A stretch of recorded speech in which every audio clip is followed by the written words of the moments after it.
Hello engineers, welcome to engineers study zone. So engineers, आज के इस वीडियो सीरीज़ में हम लोग डिस्कशन करने वाले हैं डिप्लोमा फिफ्थ से ऑड सेमेस्टर 2023 के सब्जेक्ट इंडस्ट्रियल ऑटोमेशन के all objective and subjective questions का एनालिसिस एंड सॉल्यूशन। तो सबसे पहली बात, यदि आप electronics and communication engineering branch code 38, electronics engineering branch code 21, instrumentation and control engineering branch code 40 के स्टूडेंट है या आप इन सभी ब्रांच से रिलेट करते हैं तो आपको यह वीडियो ज़रूर देखनी चाहिए, क्योंकि यह वीडियो देखने के बाद आपको यह जानकारी हो जाएगी कि इंडस्ट्रियल ऑटोमेशन में किस लेवल के क्वेश्चंस पूछे जाते हैं और कहां से क्वेश्चन पूछे जाते हैं और आपको कैसे तैयारी करनी चाहिए ताकि आपका सेमेस्टर एग्ज़ाम में अच्छा सा अच्छा परफॉर्मेंस हो सके। तो दोस्तों चलिए स्टार्ट करते हैं और देखते हैं क्वेश्चन नंबर 1। देखिए दोस्त, क्वेश्चन नंबर 1 क्या कहता है, level 2 layer of automation pyramid, यानी कि लेवल 2 दूसरा लेवल कौन है ऑटोमेशन पिरामिड का। ऑप्शन ए बताता है ऑटोमेटिक कंट्रोल लेयर, दूसरा बताता है सुपरवाइजरी लेयर, तीसरा बताता है प्रोडक्शन कंट्रोल लेयर और तो चौथा ऑप्शन है नॉन ऑफ दीज। तो आप बताइए कि इसका राइट आंसर क्या हो जाएगा। तो यदि आपको ऑटोमेशन पिरामिड के बारे में थोड़ा सा भी नॉलेज होगा तो आपके लिए यह क्वेश्चन जो है एकदम चुटकी में बनाने लायक है। देखिए दोस्त, ऑटोमेशन पिरामिड में क्या क्या होता है। ऑटोमेशन पिरामिड में क्या होता है, सबसे पहली बात तो ऑटोमेशन पिरामिड में 5 लेयर होते हैं। ठीक है, कितने लेयर होते हैं? 5 लेयर होते हैं। 5 लेयर कौन कौन से होते हैं? सबसे पहले जो होता है फील्ड लेयर होता है। ठीक है, उसके बाद कौन सा लेयर होता है? तो उसके बाद होता है कंट्रोल लेयर और उसके बाद क्या होता है? Supervision layer. उसके बाद सुपरविजन लेयर होता है। उसके बाद चौथा लेयर कौन सा होता है? तो चौथा लेयर होता है प्लांट लेवल या प्लानिंग लेवल भी इसको हम लोग बोलते हैं। और 5वां लेयर जो होता है उसे हम लोग मैनेजिंग लेयर भी कहते हैं। तो ऑटोमेशन पिरामिड में कुल मिलाकर के 5 लेयर होते हैं। तो यहाँ पे क्वेश्चन पूछे जा रहे हैं कि दूसरा लेयर कौन होता है ऑटोमेशन पिरामिड का। तो इसका राइट आंसर हो जाएगा दूसरा लेयर, यानी कि कंट्रोल लेयर। कौन सा हो जाएगा? ऑटोमेटिक कंट्रोल लेयर जो होगा राइट आंसर हो जाएगा ऑटोमेशन पिरामिड का, यानी कि ऑप्शन नंबर ए इसका राइट आंसर हो गया। अगला क्वेश्चन क्या कहता है? अगला क्वेश्चन कहता है which of the following is correct statement for fixed automation. इसमें से कौन सा तर्क, कौन सा कथन सही है फिक्स्ड ऑटोमेशन के लिए। देखिए ऑप्शन नंबर ए कह रहा है it has high accuracy, it has high production rate, it is flexible to deal with changes in product configuration, both A and B and none of this. कहता है एक number option कि इसका production rate high होता है fixed automation का, यह जो होता है फ्लेक्सिबल होता है और चेंजेस कर सकता है और वेराइटी ऑफ प्रोडक्ट यानी कि प्रोडक्ट कॉन्फ़िगरेशन कर सकता है। तो आप लोग को पता होगा कि फिक्स्ड ऑटोमेशन में क्या होता है कि ओनली वन प्रोडक्ट का प्रोडक्शन होता है। इसका जो प्रोडक्शन कॉन्फ़िगरेशन होता है यह बहुत ही कम होता है और यह फ्लेक्सिबल भी नहीं होता है। तो इसका कंफ्यूज करने के लिए ऑप्शन सी दिया हुआ है कि बोथ ए एंड बी, लेकिन इसका राइट आंसर जो हो जाएगा, राइट आंसर हो जाएगा ऑप्शन नंबर ए, इसका प्रोडक्शन रेट हाई होता है क्योंकि यह एक ही प्रोडक्ट का डेवलपमेंट करता है, एक ही प्रोडक्ट को डेवलप करता है। आगे की ओर बढ़ते हैं। अगला क्वेश्चन कहता क्या है कि विच of the following is a example of actuator. इसमें से कौन सा जो ऐसा चीज़ है जो एक्चुएटर का एग्जाम्पल है। तो एक्चुएटर के बारे में आपको नॉलेज होगा ही कि क्या करता है एक्चुएटर, इलेक्ट्रिकल सिग्नल को क्या करता है, इलेक्ट्रिकल सिग्नल को कन्वर्ट कर देता है मैकेनिकल सिग्नल में, मैकेनिकल पावर में, इलेक्ट्रिकल एनर्जी को मैकेनिकल पावर में जो कन्वर्ट करता है उसे हम एक्चुएटर कहते हैं। तो यहाँ पर एक्चुएटर का राइट इसमें से कौन होगा? तो बताइए कि स्टेपर मोटर क्या करता है, इलेक्ट्रिकल सिग्नल को क्या में बदलता है, मैकेनिकल में। तो यहाँ पर ऑप्शन नंबर ए ही हो जाएगा इसका राइट आंसर। ऑप्शन बी कहता है स्विच, स्विच तो इलेक्ट्रिकल को मैकेनिकल में कन्वर्ट करता नहीं है, वह इलेक्ट्रिकल और इलेक्ट्रिकल पर ही काम करने वाला है। स्ट्रेन गेज ये तो प्रेशर से रिलेटेड चीज़ है। तो इसमें से राइट आंसर इसका हो जाएगा option number A, stepper motor. अगला क्वेश्चन की ओर बढ़ते हैं। अगला क्वेश्चन क्या कहता है कि विच of the following system uses feedback. इसमें से कौन सा ऐसा सिस्टम है जो फीडबैक का उपयोग करता है। ऑप्शन नंबर ए कहता है open loop system, option B कहता है close loop system, option C कहता है ए एंड बी दोनों, और ऑप्शन डी कहता है नन ऑफ दिस। तो आप बताइए कि कौन से सिस्टम में फीडबैक की ज़रूरत पड़ता है। तो फीडबैक की ज़रूरत पड़ता है क्लोज लूप सिस्टम में। कौन से सिस्टम में? क्लोज लूप सिस्टम में। जैसे यहाँ पर एक सिस्टम हो गया और इस सिस्टम में हम क्या कुछ दे रहे हैं, इनपुट, ठीक है, कुछ इनपुट दे रहे हैं और हमको कुछ क्या मिल रहा है, आउटपुट मिल रहा है। और इस आउटपुट के सम पोर्शन को, कुछ पार्ट को जब हम लोग इनपुट में इंसर्ट करते हैं एक मेजरमेंट डिवाइस लगा करके, तो इसे हम लोग कहते हैं क्लोज लूप सिस्टम। और यह जो सिस्टम लगाए हैं, यह जो पार्ट लगाए हैं, इसे हम लोग क्या कहते हैं, तो इसे हम लोग कहते हैं फीडबैक, ठीक है। तो इसका राइट आंसर हो जाएगा, कौन सा आंसर हो जाएगा, option number be close loop system, जिसमें फीडबैक की ज़रूरत पड़ता है। क्वेश्चन नंबर 5 क्या कहता है, which of the following is a part of DC signalling conditioning. इसमें से कौन सा ऐसा टर्म है, कौन सा ऐसा ऑप्शन है जो है डीसी सिग्नलिंग कंडीशनिंग सिस्टम का पार्ट है। ऑप्शन नंबर ए कहता है ट्रांसड्यूसर, ऑप्शन नंबर बी कहता है लो पास फिल्टर, ऑप्शन सी कहता है ब्रिज कहता है सीधे, और ऑप्शन डी कहता है ऑल ऑफ दिस। तो डीसी सिग्नल कंडीशनिंग के बारे में अगर आपको थोड़ा सा भी नॉलेज हो, तो डीसी सिग्नलिंग कंडीशनिंग में क्या होता है, सबसे पहले इसमें क्या लिया जाता है कि एक ट्रांसड्यूसर यहाँ पर हम लगाते हैं जो क्या करता है, नॉन इलेक्ट्रिकल सिग्नल को इलेक्ट्रिकल में कन्वर्ट कर देता है और इस सिस्टम को देता है। इस सिस्टम में क्या होता है, इस सिस्टम में ब्रिज रेक्टिफायर भी होता है, ठीक है, ब्रिज सीधे बोल रहा है तो ब्रिज रेक्टिफायर हम नहीं यहाँ पर बोलेंगे, सीधे ब्रिज बोलेंगे, ठीक है। तो यहाँ पर ब्रिज भी होता है। उसके बाद इसमें क्या होता है, लो पास फिल्टर भी होता है, क्योंकि अगर हमको लो पास सिग्नल की ज़रूरत होता है तो सिर्फ लो पास फिल्टर लगाते हैं, तो यहाँ पर लो पास फिल्टर भी होता है, LPH फिल्टर भी होता है, ठीक है। उसके बाद बोल रहा है कि ब्रिज, तो इसका राइट आंसर हो जाएगा option number D all of these. DC signalling conditioning में इन सभी चीज़ों का उपयोग किया जाता है, ठीक है। क्वेश्चन नंबर 6 कहता क्या है कि dash is use to transmit measure quantity to a remote location for processing and recording in data acquisition system. Data acquisition system में कौन सा ऐसा चीज़ है जिसका उपयोग किया जाता है, यूज किया जाता है किसके लिए, तो ट्रांसमिट करने के लिए, मेज़र करने के लिए क्वांटिटी को, कहाँ से, तो रिमोट लोकेशन से, एंड उस मेज़र किए हुए क्वांटिटी का प्रोसेसिंग एंड रिकॉर्डिंग करने के लिए कौन सा ऐसा चीज़ का उपयोग किया जाता है, तो डिजिटल मल्टीप्लेक्सर। नहीं, डिजिटल मल्टीप्लेक्सर का तो यूज़ किया नहीं जाता है। मल्टीप्लेक्सर का तो सिर्फ काम होता है कि बहुत सारे सिग्नल को मल्टीप्लाई कर देना एक सिग्नल में, ठीक है। उसके बाद बोलता है टेलीमेट्री, तो टेलीमेट्री एकदम होता है, जी बिल्कुल होता है, क्योंकि टेलीमेट्री का ही यूज़ किया जाता है सिग्नल को सबसे पहले मेज़र करने के लिए, उसके बाद उसको ट्रांसमिट करने के लिए और प्रोसेसिंग करने के लिए। बोलता है sampled hold circuit, sampled hold circuit का भी यूज़ नहीं किया जाता है। इसका राइट आंसर हो जाएगा ऑप्शन नंबर बी टेलीमेट्री। आगे की ओर बढ़ते हैं। अगला क्वेश्चन कहता है, अगला क्वेश्चन देखेंगे तो आपको लगेगा कि ये क्या क्वेश्चन दिया है, इतना इजी का ही क्वेश्चन होता है। देखिए अगला क्वेश्चन क्या कहता है, क्वेश्चन नंबर 7 फोर उसके बाद समानुपात का सीन है और 1 मल्टीप्लेक्सर रिक्वायर्ड सेलेक्ट लाइन्स।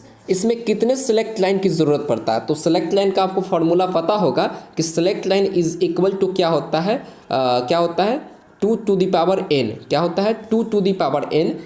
तो यहाँ पर देखिए कि 4 हमको लाना है, 4 गो मल्टीप्लेक्सर है, 4 मल्टीप्लेक्सर के लिए हमको कितने सेलेक्ट लाइन की ज़रूरत होगा, तो 4 के लिए हमको ज़रूरत होगा 2 to the power 2, कितना होगा 2 to the power 2, यानी कि इक्वल टू 4, यानी कि 4:1 मल्टीप्लेक्सर के लिए हमको 2 क्या होगा 2 हमको सेलेक्ट लाइन की ज़रूरत पड़ेगा। आगे की ओर बढ़ते हैं। अगला क्वेश्चन कहता है different signals are multiplexed on a single channel sequentially one after other, the process is called. देखिए जब सिग्नल को हम लोग मल्टीप्लेक्स करते हैं तो वह 2 तरीके से करते हैं, एक तो फ्रीक्वेंसी को मल्टीप्लेक्स करते हैं और दूसरा टाइम के अनुसार मल्टीप्लेक्स करते हैं और तीसरा पल्स भी कर सकते हैं। तो इसमें पूछता है कि सिक्वेंशियली, तो सिक्वेंशियली का मतलब क्या होता है, सिक्वेंशियली का मतलब होता है 1/1, यानी कि टाइम के साथ, ठीक है। तो इसमें क्या करता है कि जब हम सिक्वेंशियली सिग्नल को मल्टीप्लेक्स करते हैं तो उसे कौन सा मल्टीप्लेक्सिंग कहते हैं, तो उसे हम कहते हैं टाइम डिवीज़न मल्टीप्लेक्सिंग। अगला क्वेश्चन की ओर बढ़ते हैं। अगला क्वेश्चन कहता क्या है कि विच of the following is a part of programmable logic controller, यानी कि कहता है कि इसमें से कौन सा ऐसा चीज़ है जो पार्ट है प्रोग्रामेबल लॉजिक कंट्रोलर, यानी कि पीएलसी का कौन पार्ट है। ठीक है, तो पीएलसी का आपको पता होगा कि पीएलसी में होता है पावर सप्लाई सेक्शन, उसके बाद उसका मेमोरी यूनिट होता है, उसके बाद सीपीयू होता है, उसके बाद आईओ मॉड्यूल्स होता है। सो ये सब जो होता है प्रोग्रामेबल लॉजिक कंट्रोलर का पार्ट होता है। तो यहाँ पर आप देखिए सीपीयू भी दिया ऑप्शन में, तो सीपीयू भी होगा, फिर उसके बाद आईओ मॉड्यूल दिया हुआ था, आईओ मॉड्यूल भी होता है, यानी कि इसका राइट आंसर हो जाएगा option number C, both A and B. आगे की ओर बढ़ते हैं। अगला जो क्वेश्चन एकदम इजी क्वेश्चन है, इसमें सिर्फ फुल फॉर्म ही पूछा हुआ है। इसमें क्या कहता है, HMI स्टैंड्स फॉर, HMI का फुल फॉर्म क्या होता है, तो HMI का फुल फॉर्म होता है ह्यूमन मशीन इंटरफेस। HMI का फुल फॉर्म क्या होता है, ह्यूमन मशीन इंटरफेस। ठीक है, यानी कि इसका राइट आंसर हो जाएगा ऑप्शन नंबर बी। आगे की ओर हम बढ़ते हैं। कहता है which of the following is the primary goal of industrial automation. Industrial automation का मुख्य गोल क्या है, गोल मीन्स लक्ष्य। इंडस्ट्रियल ऑटोमेशन का मुख्य लक्ष्य क्या है, ऑटोमेशन हम लोग क्यों करते हैं, तो ऑटोमेशन हम लोग करते हैं to increase office efficiency, to improve satisfaction, to reduce cost, all of these. एकदम इसका राइट आंसर हो जाएगा all of these. Industrial automation हम लोग इसीलिए करते हैं ताकि इफिशियंसी हाई हो जाए, उसके बाद प्रोडक्ट सेटिस्फाई अच्छा हो, यानी कि लोगों को वह सेटिस्फाई करे और कॉस्ट भी कम लगे। तो इसका आंसर हो जाएगा, राइट आंसर हो जाएगा ऑप्शन नंबर डी। आगे की ओर बढ़ते हैं। अगला क्वेश्चन क्या है, कहता है which of the following is the main component of industrial automation. Industrial automation का मेन कंपोनेंट क्या है, सेंसर, एक्चुएटर, पीएलसी और नॉन ऑफ दीज। देखिए इसका राइट आंसर हो जाएगा ऑप्शन नंबर सी, पीएलसी, क्योंकि पीएलसी में ही हम लोग क्या करते हैं, पीएलसी में ही इधर हम लोग एक्चुएटर जोड़ते हैं। यहाँ पर जब आउटपुट मिलता है तो आउटपुट में हम क्या जोड़ देते हैं, आउटपुट में हम क्या जोड़ते हैं कि एक सेंसर लगा देते हैं, सेंसिंग एलिमेंट लगा देते हैं।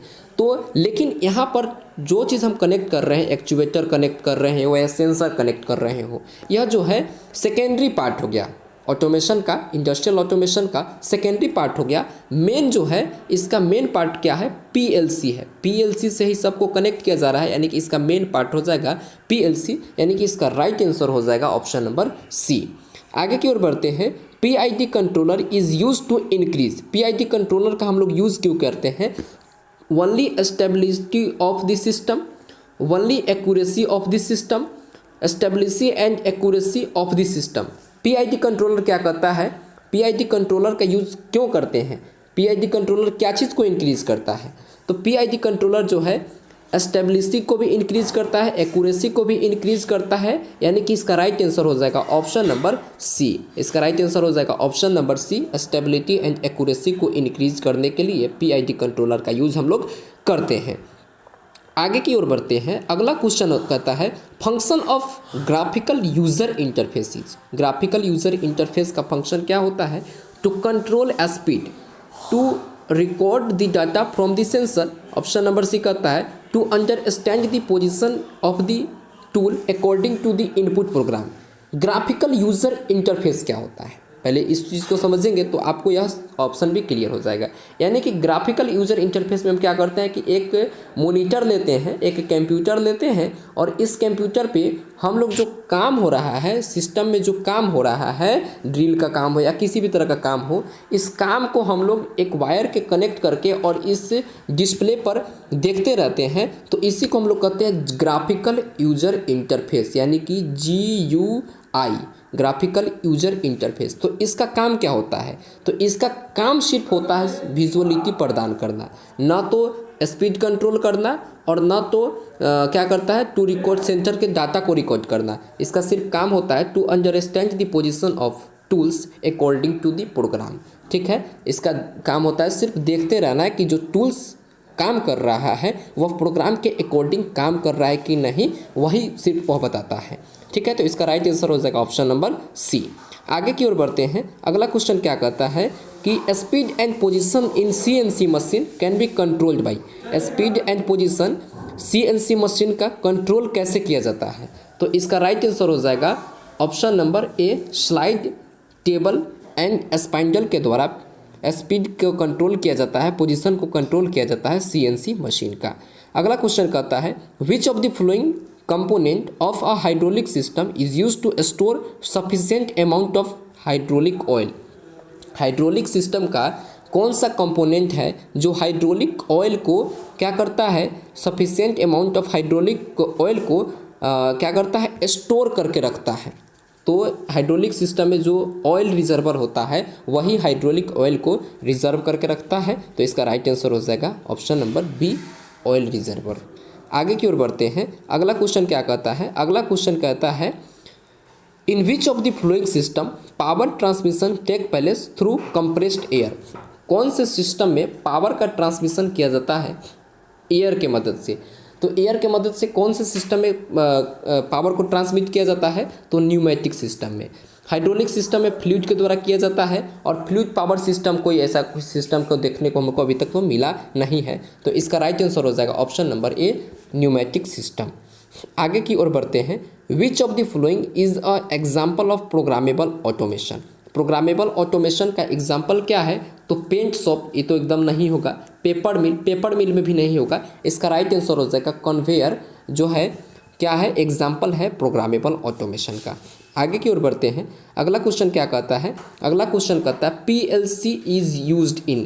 पीएलसी क्या क्या चीज़ को यूज़ करता है, तो इसको कहाँ कहाँ पे यूज कर सकते हैं, तो पीएलसी यूज करता है मशीन टूल्स को, ऑटोमेटिक असेंबली इक्विपमेंट को, दोनों का यूज करते हैं। कहाँ पे, पीएलसी यूज करते हैं, ठीक है। तो इसका राइट आंसर हो जाएगा ऑप्शन नंबर सी, दोनों। आगे की ओर बढ़ते हैं। अगला क्वेश्चन कहता है in which of the following system required feedback. देखिए क्वेश्चन फिर से रिपीट हो गया कि कौन से सिस्टम में फीडबैक की ज़रूरत पड़ता है, तो ओपन लूप सिस्टम में तो होता नहीं है, क्लोज लूप सिस्टम में जो है फीडबैक की ज़रूरत पड़ता है। तो दोस्तों इस वीडियो सीरीज़ में इतना ही रहेगा। अगले वीडियो सीरीज़ में मैं आपको बताऊंगा इसके सारे सब्जेक्टिव क्वेश्चंस को कि ऑटोमेशन क्या होता है, फिक्स्ड ऑटोमेशन क्या होता है, उसके एग्जांपल्स क्या है, सेंसर एंड एक्चुएटर क्या होता है, सीक्वेंशियल एंड लॉजिक कंट्रोल क्या होता है, पीएलसी हार्डवेयर इक्विपमेंट क्या होता है, उसके बाद रेशियो कंट्रोल क्या होता है, ओपन लूप हाइड्रोलिक सिस्टम क्या होता है। इन सारी चीज़ों को मैं अगले वीडियो सीरीज़ में डील करूँगा। तो इस वीडियो सीरीज़ को लास्ट तक देखे हैं, इसके लिए बहुत बहुत धन्यवाद।